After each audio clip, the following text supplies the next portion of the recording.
Long ago, in a quiet village in Imo State, surrounded by thick palm trees and red earth roads, there lived a young man whose heart was full of restless dreams.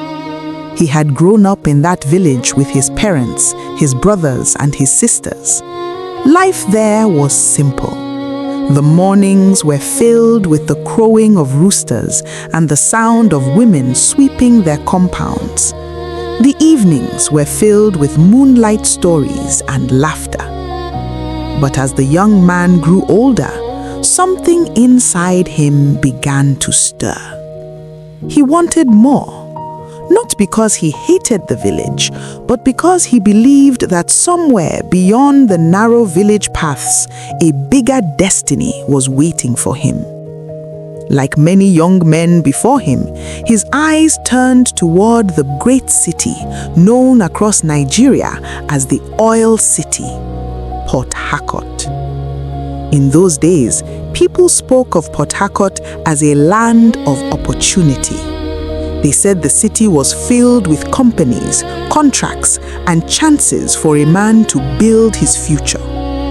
So one morning, after speaking with his family and receiving their blessings, the young man packed a small bag, said goodbye to the only home he had ever known, and began his journey to Port Harcourt.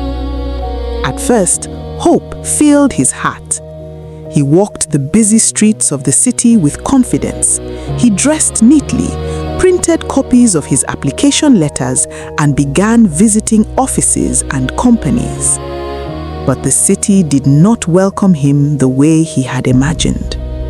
The first company rejected him, then the second, then the third. Days turned to weeks, and the rejections continued.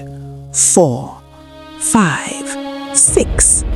Each time he left an office building, the same heavy question echoed in his mind. Why is nothing working? But the struggle was not only happening during the day. At night, something strange began to happen. He started having a disturbing dream.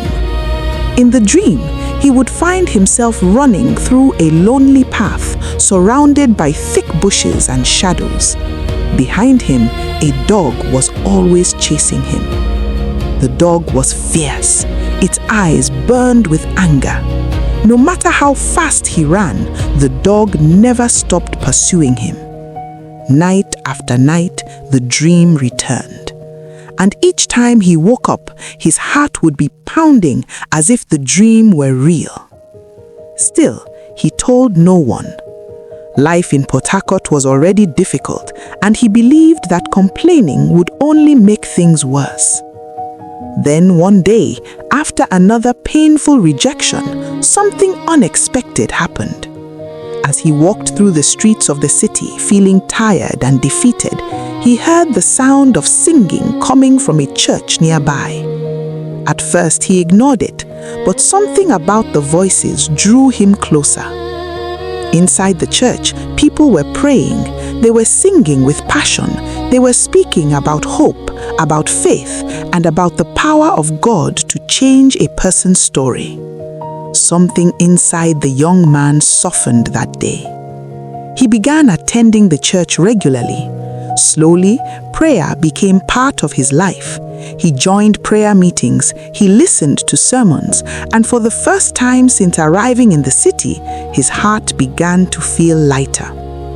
Still, he continued searching for work. Eventually, he decided to apply for another job.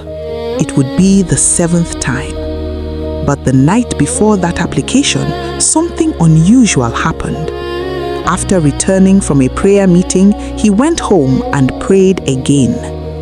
That night, he had another dream, but this time the dream was different.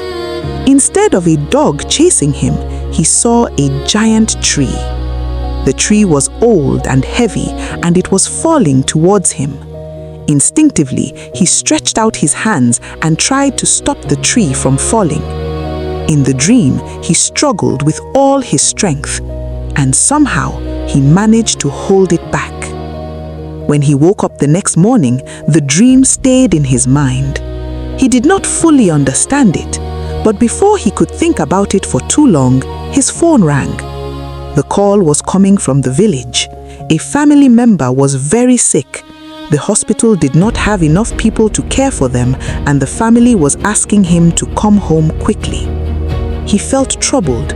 Traveling back home required money he did not have, but when members of his church heard about the situation, one person quietly gave him some money to support his journey.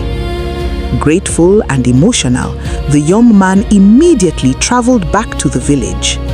When he arrived, he went straight to the hospital. He used the money to help pay for treatment and stayed there helping to take care of the sick family member. Days passed. Gradually, the person began to recover. It was during this time that the young man remembered his dreams. The dog that used to chase him, the tree he had struggled to stop from falling. One day, while speaking quietly with the recovering family member, he said something unexpected. He spoke gently. "If anyone is doing something against my life, if anyone is blocking my progress, please stop now. This may be the last chance to make things right." The room became quiet. The family member looked at him and replied with a strange and shady statement that made the young man uneasy. But he said nothing more. After making sure the person was stable and recovering, he returned to Port Harcourt. Back in the city, he continued attending church faithfully. This time, his faith was stronger. Not long after, the opportunity he had applied for finally opened. The job came with a major contract, a contract that would change his life. But around that same period, news arrived from the village. The same family member he had helped had suddenly died under mysterious circumstances near a bridge. The news shocked him. He felt sadness and confusion, but at the same time, his life in Port Harcourt began to transform. The contract succeeded. Money began to come in. He built a better life. He supported his family, and he never forgot the journey that brought him there. Even today, elders who know this story say something important. Sometimes the battles we fight are not only physical. Sometimes the things chasing us in our dreams are reflections of battles happening beyond what our eyes can see. But faith, courage, and a good heart can turn even the darkest pursuit into a path towards destiny. And that is the story of the young man who once ran from a pursuing dog, but later stood strong enough to stop a falling tree.